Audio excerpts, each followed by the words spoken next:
Bismillahirrahmanirrahim. Assalamualaikum warahmatullahi wabarakatuh. Salam kenal, saya Arif MS, Ketua RW 16 di Kampung Budaya Taman Royal 2, Kelurahan Poris Pelaut Indah, Kecamatan Cipondoh. Dalam beberapa waktu kemarin, ketika melihat wabah coronavirus ini semakin menjadi-jadi, korban bergelimpangan, banyak sekali yang masuk ke rumah sakit. Saya berinisiatif untuk membuat kampung siaga COVID-19 atau di RW 16 karena dibilang kampung budaya, kami namakan kampung budaya siaga COVID-19. Kenapa latar belakangnya dibuat kampung budaya siaga COVID-19? Saya melihat kondisi yang memprihatinkan yang saya alami sendiri karena saya punya kakak tugas di rumah sakit dan beliau sama seperti yang lainnya meminta kita untuk stay at home. Ini bukan hanya kalimat biasa, tapi memang ini cukup memprihatinkan ketika kita tiap hari berkomunikasi dan mendengar keluhan-keluhan, dan mereka berjuang sangat melelahkan, dan ucapan stay at home ini memang perlu kita bantu supaya tidak menambah lagi jumlah pasien yang harus dikirim ke rumah sakit. Bantu mereka dan bantu keluarga untuk tetap sehat. Oleh karena itu, saya berinisiatif sebagai kepala rumah tangga, juga ketua RW di lingkungan, ingin mencoba menjaga warga supaya tetap menjaga pola hidup bersih dan sehat dan terlepas dari wabah penyakit coronavirus ini. Apakah cukup dengan stay at home? Tidak. Karena kita sebagai pengurus RW, pengurus RT, juga sebagai kepala keluarga, di keluarga kita sendiri, kita perlu aware untuk menjaga keluarga kita sendiri, untuk komit untuk tidak keluar dari rumah. Apa saja yang bisa kita lakukan di dalam gugus tugas Kampung Budaya Siaga COVID-19 ini? Beberapa hal saya akan coba jelaskan secara singkat, di mana ini menjadi satu kesepakatan dengan warga semuanya. Segala macam program di lingkungan perlu kita lakukan bersama-sama dengan pengurus RT dan RW.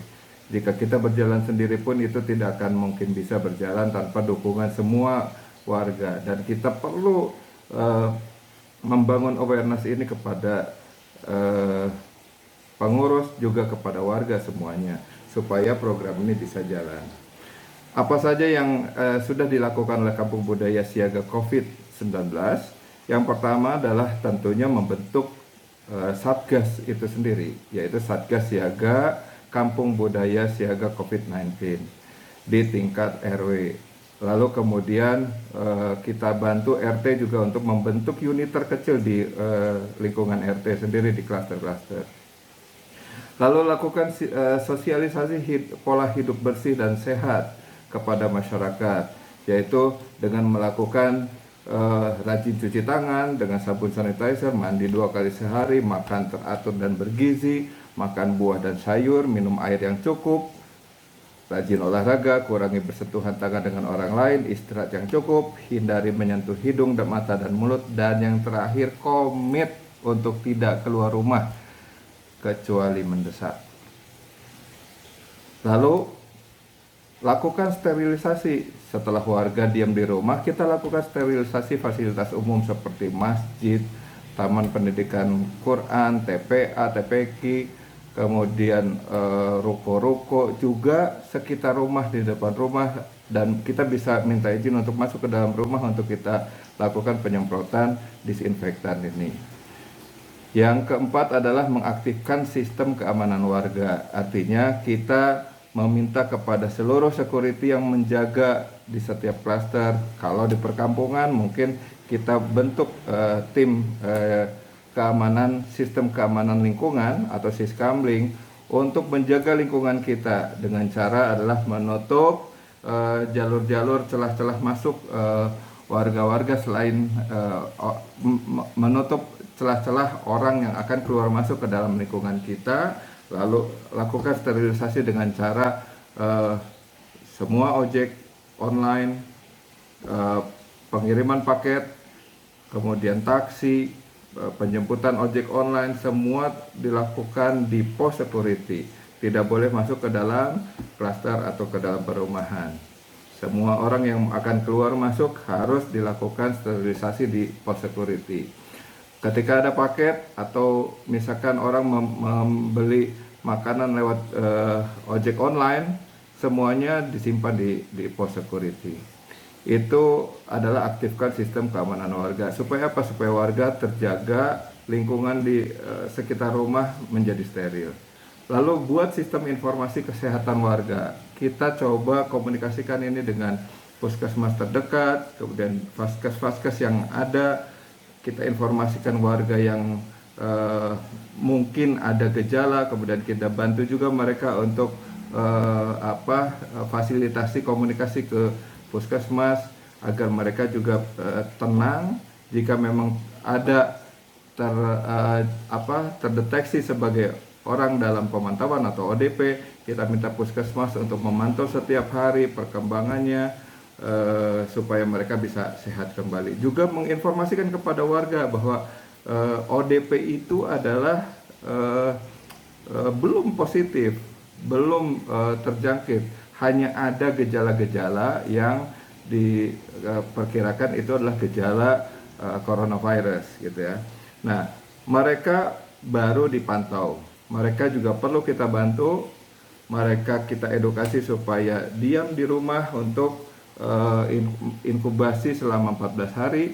Warga tetangga sekitar membantu ODP tersebut dengan cara membantu suplai makanan, minuman, puskesmas juga bantu suplai obat-obatan dan lain-lain supaya virus ini tidak menyebar. Biarlah itu dilakukan inkubasi, sterilisasi dan isolasi keluarga di satu rumah tersebut. Lalu aktifkan lumbung pangan warga. Lumbung pangan warga artinya kita sama-sama harus aware dengan kondisi seperti ini. Dikhawatirkan nanti ada penutupan, kekurangan logistik dan lain-lain, maka kita semua warga, pengurus RT RW wajib untuk membantu warga untuk penyediaan logistik tersebut. Kalau di perumahan pada saat seperti ini atau di kampung-kampung kita punya tetangga dekat yang mempunyai toko berjualan bahan makanan pokok, kita koordinasi dengan mereka, kita minta nomor teleponnya agar dapat memberikan layanan antar untuk pembelian bahan makanan pokok tersebut. Lalu aktifkan relawan lingkungan. Kita punya anak-anak muda, pasti punya anak-anak muda di lingkungan kita. Pemuda-pemuda Karang Taruna kita aktifkan untuk bisa membantu sebagai garda terdepan, membantu kita sebagai gugus tugas kampung siaga COVID-19 ini agar bisa sukses. Yang terakhir tentunya aktifkan WA Group sebagai komunikasi darurat seperti ini. Kita menjaga jarak, akhirnya komunikasi lewat WA Group untuk dijadikan sebagai WA kabar warga. Barangkali ada tetangga yang terjangkit atau warga yang merasa punya gejala-gejala yang mirip, kemudian kita fasilitasi lewat gugus tugas ini agar bisa dilayani dengan baik oleh fasilitas kesehatan yang terdekat. Terakhir adalah jangan lupa rajin ibadah dan sedekah tentunya, supaya kita juga mohon pertolongan kepada Allah, di mana semua ini adalah atas kehendaknya. Mungkin itu saja. Semoga apa yang saya coba ikhtiar di kampung sendiri bisa dapat diduplikasi di kampung lainnya. Kita sama-sama lawan coronavirus disease ini, dan semoga Kota Tangerang bisa terlepas dari wabah ini dan kita semua bisa sehat. Salam sehat, lawan coronavirus Tangerang, ayo.